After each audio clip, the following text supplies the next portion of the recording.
number one on my menu. Now supersize it! Welcome to Watch Mojo, and today we're counting down our picks for the top 10 things that only exist in America. Only in America, baby. Only in America, huh? For this list, we'll be looking at products or traditions that you'll struggle to find outside of the United States. Is there anything on this list that you think should go global? Anything that you hope never spreads anywhere? Let us know your opinions in the comments. Number 10, garbage disposals. Who needs a garbage can when you can toss your food in the sink? Now there's no evidence to tie us to the kidnapping. Waste units attached to kitchen sinks are quite popular in the United States, as they are installed in approximately 50% of homes across the nation. However, if you're outside of the USA, you'll have trouble finding one. You should talk to my husband. Garbage disposal?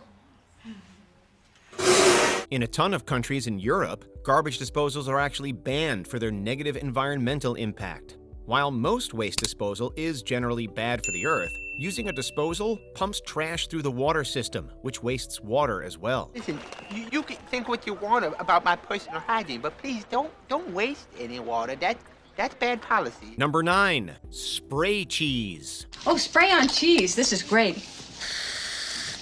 Who would have guessed that American cheese is strictly American? While this sliced delicacy is exclusive to the United States, it isn't the only cheese that other countries can't get their hands on. I love American cheese. English cheese is so blue, it's angry. American cheese is like a bed you can just fall into. While some folks treat cheese like an art form, others don't mind a more mechanical approach to the food. Cheese in a can, or spray cheese, or easy cheese is an extremely American snack food. And let's be real, it's a super weird product that probably shouldn't exist anywhere. Why are we spraying our food onto other food? Spray cheese from the famous family of aerosol cheeses. Number 8, free refills. Oh, waiter, we'll have another round. Refills are still free, right? Yeah, they're still free. While Americans are accustomed to having their drink of choice constantly replenished, this isn't commonplace in restaurants outside of the United States. In fact, it's a bit of a unique luxury for visitors. However, for others, it's too gluttonous to be enjoyed. New York and Massachusetts have even attempted to limit the prevalence of free refills as a way to make residents more conscious of their sugar intake. That's good. More. Refill. Free! Where is it going? Wait, drinking an unlimited amount of soda is bad for you? We need to make some calls. I mean, I guess I'm a pretty sick guy. Number 7, everything supersized. I think I'm gonna have to go supersize. Wouldn't the supersize just be a size large? Or maybe an extra large? Or an extra extra large? Or, okay, we'll stop. Extra large. This American food trend is most notably used by the fast food chain McDonald's, which added the additional size option to upsell their meals for a small fee. While this may seem like a bargain, the quantity of the supersized portions is clearly unhealthy. This has become a food retail trend that is unique to America, although there has been a push to eliminate this abundant option from restaurants. You saw Supersize Me? Oh, no. But when that movie came out, they canceled supersizing. So I started getting number 1 and chicken selects. But when they went back to supersizing, so did I. And now my body was addicted to the selects. Number 6, Black Friday madness. If you've ever rushed out after Thanksgiving dinner to snag a good deal, you may be an American. If I could just get everybody describing what Black Friday means to them, that would be cool. Hey, that's a new camera. The United States isn't the only country in the world to have some version of Black Friday, but America did originate the unofficial holiday in 1952. And for that reason, U.S. Black Friday is by far the most intense. Happy holidays, Rick. And to you, my friend. Each year, countless people get into physical altercations over sales and items in stores.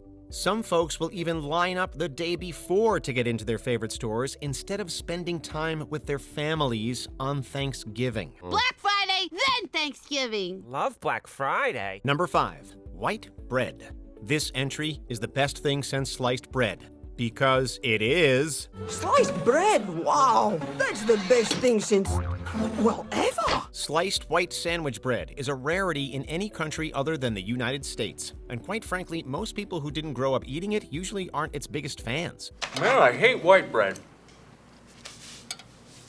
Better go round her up before Bigfoot here eats everything in sight. Traditional white bread is softer and more sweet than other types of bread, which may be an unwelcome change for some.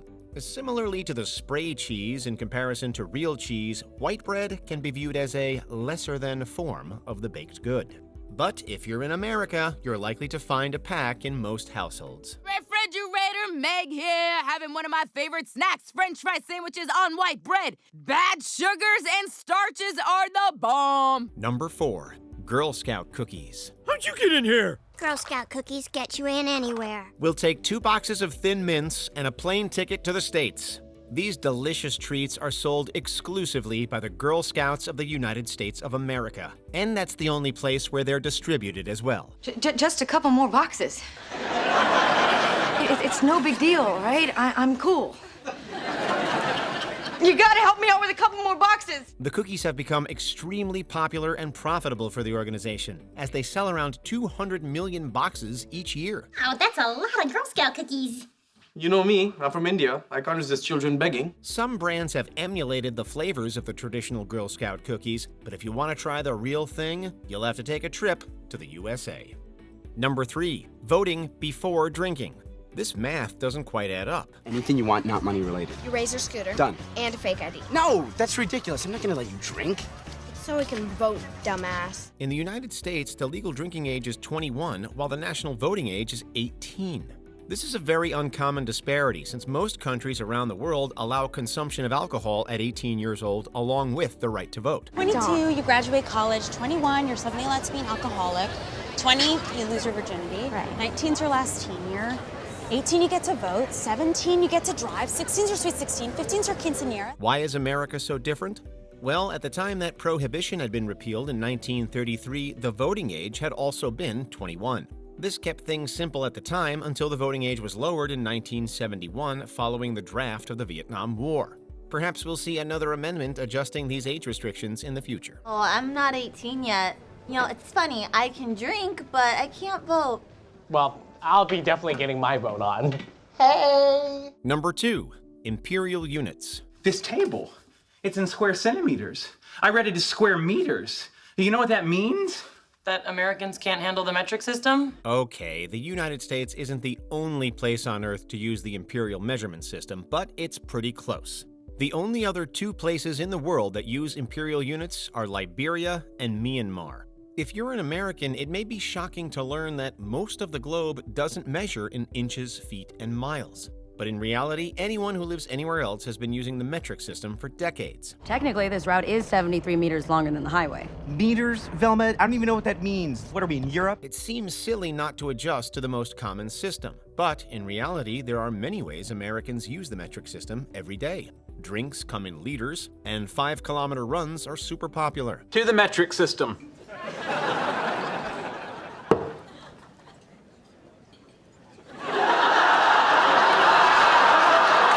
Before we continue, be sure to subscribe to our channel and ring the bell to get notified about our latest videos.